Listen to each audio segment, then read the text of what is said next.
날마다 나를 살리는 큐티 이성원 목사입니다. 오늘 큐티 본문은 누가복음 2장 15절에서 24절 말씀. 우리의 삶의 모든 것이 정결한 예배로 하나님께 드려지기를 소원합니다. 말씀해 주시옵소서. 듣겠습니다. 우리 삶이 정결한 예배로 드려지기 위해서는 첫째로 증거의 말씀이 들려와야 합니다. 15절에서 17절입니다. 천사들이 떠나 하늘로 올라가니 목자가 서로 말하되 이제 베들레헴으로 가서 주께서 우리에게 알리신 바 이 이루어진 일을 보자 하고 빨리 가서 마리아와 요셉과 구유에 누인 아기를 찾아서 보고 천사가 자기들에게 이 아기에 대하여 말한 것을 전하니 목자들은 천사들로부터 큰 기쁨의 좋은 소식을 듣고 그 이루어진 일을 보기 위해 베들레헴으로 빨리 갑니다. 여기 빨리 가서라고 되어 있는데 얼마나 기쁘고 감격스러우면 그들이 빨리 가려고 했을까요? 구유에 누이신 아기를 찾아서 천사들이 목자들에게 들려준 이야기를 전합니다. 18절과 19절입니다. 듣는 자가 다 목자들이 그들에게 말한 것들을 놀랍게 여기되 마리아는 이 모든 말을 마음에 새기어 생각하니라. 요셉과 마리아를 비롯한 많은 사람들이 목자들이 전해준 말을 듣고 다 놀랍니다. 천사들이 목자들에게 나타난 것과 하늘의 천군 천사들이 구주가 나심을 찬양하는 모습, 심지어 아기가 강보에 쌓여 구유에 있을 것이라는 사실을 말할 때 사람들은 놀라지 않을 수가 없었습니다. 이것은 단지 들려오는 소문이 아니라 목자들의 증언이고 증거입니다. 여기 놀랍게 여기다라는 말은 경이롭다, 경탄하다라는 말입니다. 그때 마리아는 목자들의 말에 마음에 새기고 생각합니다. 마리아 역시 목자들의 말을 경이롭게 여기고 있는 것입니다. 구약의 선지자들을 통해서 예언하신 말씀이 이루어졌음을 모두 알게 됩니다. 그리고 모여있는 모든 사람들이 이루어진 이 모든 일로 인하여 하나님께 경배하고 찬양하고 영광을 돌립니다. 복음은 기다리는 자들로 하여금 찬양하고 영광을 돌리게 합니다. 그러나 이 복음이 전해지지 않는 사람들에게는 여전히 절망과 실패 가운데 놓여 있는 것입니다. 하나님은 오늘 이 복음을 전하는데 세상이 천하다고 여기는 목자들을 사용했습니다. 이같이 하나님은 비천한 우리를 통하여 하나님의 영광의 복음이 세상 가운데 전해지기를 간절히 소원하고 계십니다. 적용해 보세요. 내가 하나님을 예배하지 못하는 이유가 말씀이 들려오지 않아서는 아닙니까? 내가 놀랍게 여길 만한 소식은 무엇입니까? 내가 이웃에게 전해야 할 놀라운 소식은 세상의 소리입니까? 아니면 복음입니까?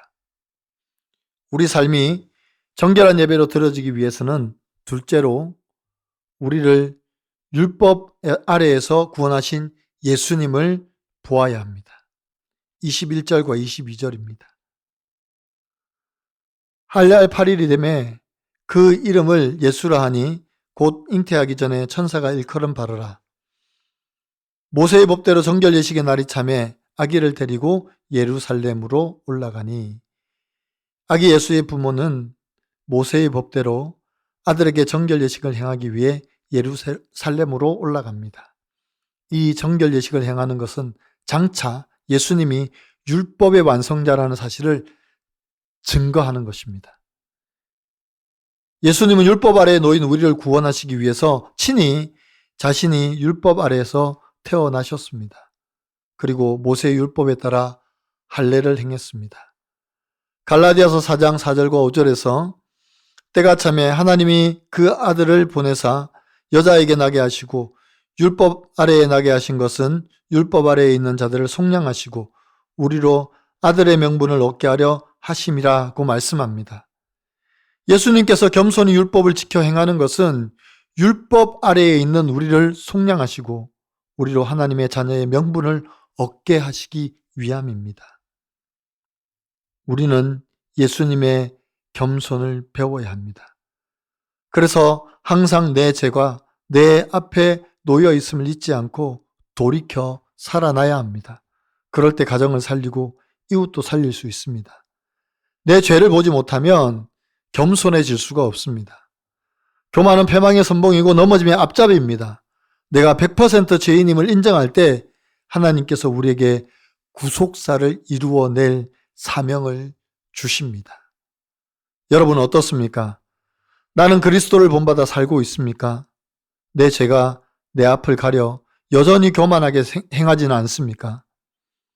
겸손히 행하여 구원의 사명을 잘 감당하시겠습니까? 부부 갈등과 예수님을 만나지 못해 오직 내 노력과 의지로 행했던 저를 예수님이 기다려주시고 12년이나 걸렸지만 아내의 수고로 다시 주님께로 돌아오게 하신 하나님을 찬양한다는 한 성도님의 큐티인 묵상 간증입니다. 저는 성우 공채 시험을 앞두고 모태신앙인 여자친구를 따라 교회를 다녔습니다. 이후 시험에 합격하여 성우로서 입지를 다졌습니다. 그리고 7년 연애 끝에 교회에서 결혼식을 올렸습니다. 이렇게 모든 일이 잘 풀렸지만 단 한 가지 막히는 일이 있었습니다. 그것은 저와 같은 꿈을 꾸는 아내가 성우 공채 시험에 계속 낙방하고 있는 것입니다. 저는 안타까운 마음에 일터에서 배우고 깨달은 내용을 아내에게 열심히 가르쳐 주었습니다. 하지만 그럴수록 저희 부부 사이엔 다툼만 일어났고 아내는 여전히 시험에서 떨어졌습니다.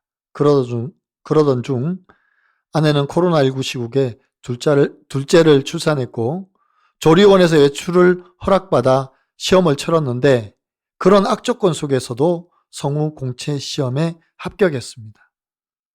성우 선배로서 제가 무언가를 가르쳐주고 할 때는 안 되다가 코로나19로 인해 저와 소통이 단절되었을 때 합격한 것입니다. 12년간 불합격하다가 단번에 합격되니 그저 놀라울 뿐이었습니다. 그런데 이후 저희 부부 생활은 늘 전쟁 그 자체였습니다. 두 아이 육아와 아내의 출근이 맞물리자 저의 심신은 극도로 지치고 부부 갈등도 심해졌습니다. 그제야 저는 날마다 말씀을 묵상하기 시작했습니다. 그러면서 주께서 알리신 일을 보려고 베들레헴으로 간 목자들과는 달리 교회에 다니면서도 예수님을 만나지 못하고 오직 내 노력만 의지하던 제 모습을 깨닫게 되었습니다. 저는 아내가 제 말을 안 들어서 오랫동안 합격하지 못했다고 생각했는데 이제는 그때가 예수님이 저를 기다려주시고 아내가 저를 위해 수고한 시간이었음을 인정합니다. 주의 율법대로 제 삶은 주의 것인데 주께 드려지기를 거부하고 살아온 지난날을 회개합니다. 12년이나 걸려 주께로 돌아온 이 지각생을 기다려주신 하나님을 찬양합니다. 저의 적용은 아내에게 선배로서 가르치려 하지 않고 남편의 경계를 잘 지키겠습니다. 내 힘으로 문제를 해결하는 독선을 버리고 교회 공동체에 물으며 도움을 구하겠습니다. 23절과 24절 말씀입니다. 이는 주의 율법에 쓴 바 첫 해에 처음 난 남자마다 주의 거룩한 자라 하리라 한 대로 아기를 주께 드리고 또 주의 율법에 말씀하신 대로 산비둘기 한 쌍이나 혹은 어린 집비둘기 둘로 제사하려 함이라. 우리는 하나님의 은혜로 구원을 받았습니다. 그러나 율법은 우리를 정결한 성도로 이끄는 초등학교 선생님과도 같습니다. 율법이 없는 은혜는 방종을 가져올 수 있습니다. 그래서 우리는 은혜 아래에 있지만 항상 하나님의 말씀으로 자기를 점검하며 살아야 합니다. 우리의 예배와 우리의 신앙이 방종이 되지 않기 위해서는 늘 말씀 앞에 자기를 비추는 수고가 필요합니다. 그래서 날마다 큐티하면서 자기를 말씀의 거울 앞에 비추어 보아야 합니다. 오늘도 주신 말씀으로 나를 비추고 그 말씀을 이루어내기 위해 몸부림치는 하루가 되기를 간절히 소망합니다.